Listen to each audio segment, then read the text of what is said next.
थारो वो पूत कठे, वो एक लिंग दीवान कठे, वो महाराणा प्रताप कठे। हल्दी घाटी में समर लड़ो, वो चेतक रो असिवार कठे। वो झुक्यो नहीं नर नारियो, अकबर री से नारे आगे। हिंदुआ सूरज में वाड़ रतन, वो महाराणा प्रताप कठे। नमस्कार, मैं हनुमंत सिंह शेखावत जयपुर से। आज हम बात करेंगे भारत माता के सपूत महाराणा प्रताप की, जिनके भालों की नोक से शत्रु का रक्त कभी सूखा नहीं। अरिमुंडों की प्यासी तलवार एक बार युद्ध भूमि में बिजली सी चमकी तो फिर कभी मयान में गई नहीं। रणभूमि में धारण किया वो कवच उनकी पुण्य देही से फिर कभी गिरा नहीं। ये कहानी है शौर्य के सूर महाराणा की, ये कहानी है स्वतंत्रता के सूरवीर महाराणा की, ये कहानी है रुद्र रूप एक लिंगा अवतार महाराणा की, ये कहानी है अपराजय अजय अजात शत्रु महाराणा प्रताप की, ये कहानी है अद्भुत और अविश्वसनीय महाराणा की।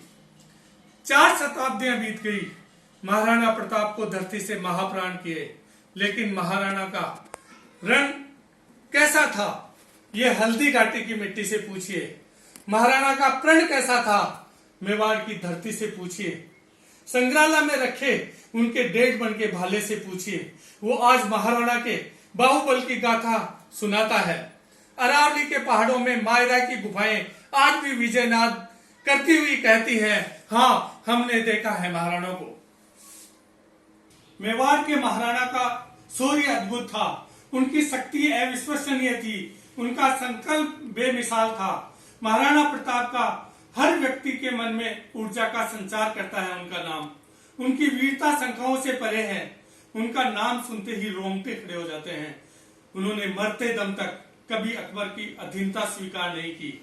हल्दी घाटी आजादी के मतवालों के लिए तीर्थ है और उसकी मिट्टी माथे का चंदन। यहाँ पराक्रम की वो कहानियां हैं जो न जाने कितनी पीढ़ियों को प्रेरणा देती रहेगी। महाराणा प्रताप की सेना ने यही अकबर की सेना को धर दबोचा था। यहाँ की मिट्टी सभी के लिए मान की निशानी है, अभिमान का प्रतीक है। इतिहास के अनुसार अकबर ने बादशाह बनने के पश्चात अधिकतर रजवाड़ों को प्रलोभन से अपने साथ मिला लिया था। मेवाड़ उनकी सत्ता के आगे झुकने को कभी तैयार ही नहीं था। आखिरकार 18 जून 1576 को अकबर की सेना ने मेवाड़ पर आक्रमण किया। सेना में मात्र 22,000 सैनिक थे और अकबर की सेना में 80,000 सैनिक थे। अकबर की सेना का नेतृत्व मान सिंह और अकबर के पुत्र सलीम जहांगीर कर रहे थे। बड़ी विशाल सेना थी। अकबर की सेना ने आक्रमण किया, लेकिन महाराणा प्रताप की जो नीति थी वो अद्भुत थी, जो राणा ने इस सेना के साथ सामने से आक्रमण कर दिया। महाराणा राजपूतों की आन बान शान को कायम रखने के लिए लड़ते रहे, लिहाजा संख्या बल मुगल सेना के पास था। महाराणा घिरने लगे। महाराणा को घिरते देख उनके सिपा सलार ने महाराणा का मुकुट अपने सर पर ले लिया और युद्ध से निकल जाने की सलाह दी। फिर यहाँ से शुरू होती है चेतक की कहानी। रण बीच चौकड़ी भर भर कर चेतक बन गया निराला था। राणा प्रताप के घोड़े का पड़ गया हवा से पाला था। ऐसा अद्भुत घोड़ा जिसके मंदिर हैं, ऐसा अद्भुत घोड़ा जिसकी समाधि है, वो अद्भुत घोड़ा जिसके मंदिर हैं, वो अद्भुत घोड़ा जो राजस्थान में पूजा जाता है। एक ऐसा बेमिसाल घोड़ा जिसने अपने मालिक के लिए जान दे दी। वो एक दिन का युद्ध था जो 7 घंटों में ही समाप्त हो गया। न तो महाराणा प्रताप पकड़ में आए, न ही उनके राज्य पर किसी प्रशासक को लगाया गया। उनको कैद न कर पाने की जल्लाहट अंत तक अकबर के मन में बनी रही। चेतक ने 28 फीट का गहरा खड्डा पार करके अपने मालिक की जान बचाई और उसने सुरक्षित उनको ऐसी जगह पहुंचाया जहां से शत्रु सेना का खतरा नहीं था। साथियों, महाराणा प्रताप हारे नहीं थे, वो सुरक्षित जगह पे लौट गए। हारा हुआ उसे मानते हैं जिसने पराधीनता स्वीकार की, हारा हुआ उसे मानते हैं जिसने शत्रु सेनाओं को कैद कर लिया हो, हारा हुआ उसे मानते हैं जिसने अपनी निष्ठाएं अपने ऊपर हमला करने वाले के चरणों में रख दी हो। हल्दी घाटी के युद्ध के बाद महाराणा वहां से निकल गए। निकल करके उन्होंने भीलों के बीच में जाके अपनी सेना इकट्ठी की और वो अकबर की सेना को बार बार हराते रहे।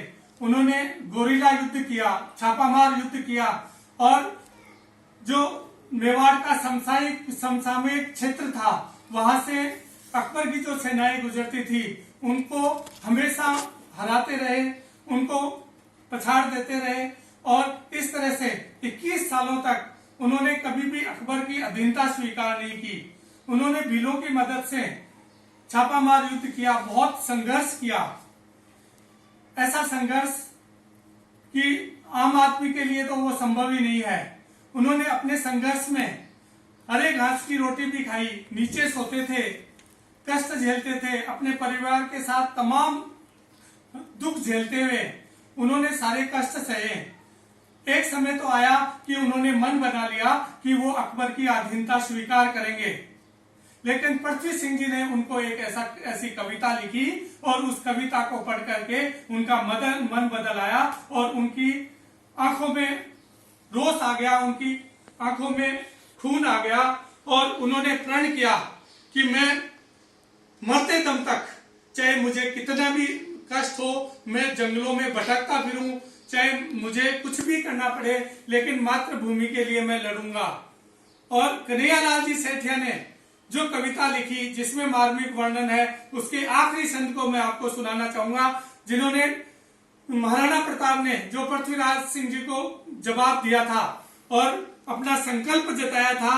उन्होंने बोला था, मेवाड़ ददक तो अंगारो आंध्या में चमचम चमके लो, कड़केरी उड़ती ताना पर पग पग पर खांडो खड़के लो, राखो थे मूछा हेटोड़ी लोहेरी नदी बहा दूंला, हूं अथक लड़ूंला अकबर से उजड़ो मेवाड़ बसा दूंला, जद राणारो संदेश गयो पीथल री छाती दूनी ही, हिंदवारो सूरज चमके हो अकबर री दुनिया सुनी ही।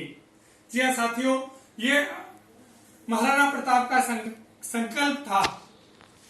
उसके बाद की कहानी में हम देखते हैं कि गोगुंदा ने उन्हें महाराणा बनाते हुए देखा।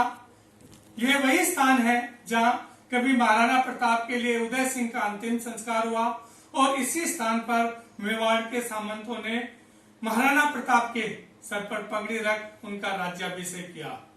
गोगुंदा ने महाराणा प्रताप की स्मृतियों के अवशेष मायराओं की गुफाओं में छुपा महाराणा का शौर्य इतिहास, फिर हल्दी घाटी की मिट्टी में मिला हुआ राजपूतों का लहू, सबसे ये संकेत मिलता है कि महाराणा का इतिहास अभी पूरा नहीं हुआ है। हल्दी घाटी का युद्ध 1576 में हुआ और महाराज की मृत्यु 1597 में चावंडा में हुई, यानी 21 साल तक वो जीवित रहे। और यह तो इतिहास में भी मिल जाता है कि चित्तौड़ को छोड़कर महाराणा ने अपने उनके पिता के समय गंवाए हुए क्षेत्र भी मुगलों से वापस ले लिए। महाराणा प्रताप के बहुआयामी व्यक्तित्व की विशेषता ये थी कि वो 80 किलो का कवच पहनते थे और 1.25 मन का भाला फेंकते थे। उनके बहुआयामी व्यक्तित्व में अद्भुत गुण थे। उसी के कारण आज पूरा हिंदुस्तान, पूरी दुनिया महाराणा प्रताप को याद करती है।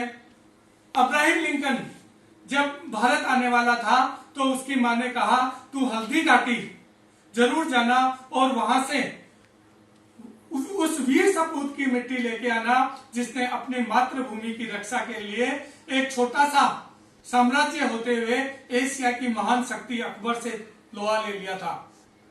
ऐसे थे महाराणा प्रताप, जिनके समान वीर न तो पैदा हुआ है न ही पैदा होगा।